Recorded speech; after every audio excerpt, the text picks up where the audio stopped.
Bienvenue dans Info en Air du mercredi 4 mars qui vous est proposé par l'appli anti-gaspi Cool & Save. Et pour commencer, la tendance haussière des ventes de véhicules particuliers à fin février.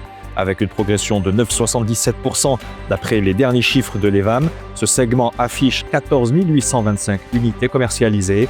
Même tendance moins marquée pour les véhicules utilitaires légers, avec une hausse proche des 3% pour 2318 unités vendues. Sur la même période, les ventes globales ont connu une croissance de plus de 22%.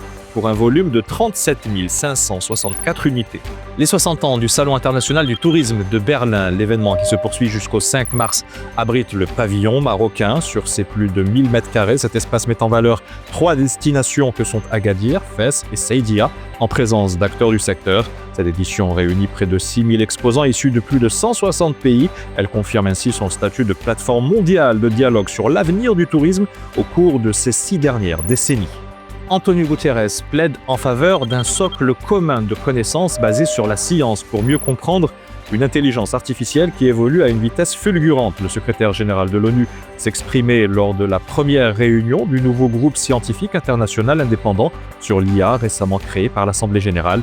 Il a estimé essentielle une compréhension impartiale et digne de confiance de l'IA avant de mettre en garde contre des tensions géopolitiques qui exacerbent les risques d'une course sans garde-fou. Le ministère de la Jeunesse, de la Culture et de la Communication annonce l'ouverture des inscriptions pour participer au Morocco Gaming Expo 2026. L'événement se tiendra du 20 au 24 mai prochain à Rabat, une édition destinée à valoriser un écosystème marocain de l'industrie du gaming en pleine dynamique tout en renforçant les synergies entre acteurs nationaux et partenaires étrangers, autant de développeurs, éditeurs, start-upers, joueurs professionnels ou encore investisseurs, étudiants et chercheurs qui sont attendus dans la capitale. Le coup d'envoi de la deuxième édition du programme Video Game Incubator à Rabat, un dispositif qui profite à 12 entrepreneurs du royaume évoluant dans l'industrie du gaming, porté par le ministère de la Culture en partenariat avec l'ambassade de France au Maroc. Ce programme permettra de renforcer les compétences entrepreneuriales des bénéficiaires. Ainsi, le royaume se positionne un peu plus sur la carte internationale du jeu vidéo en permettant aux startups marocaines de se développer, de franchir le cap de la PME et à terme de rivaliser avec les plus grands.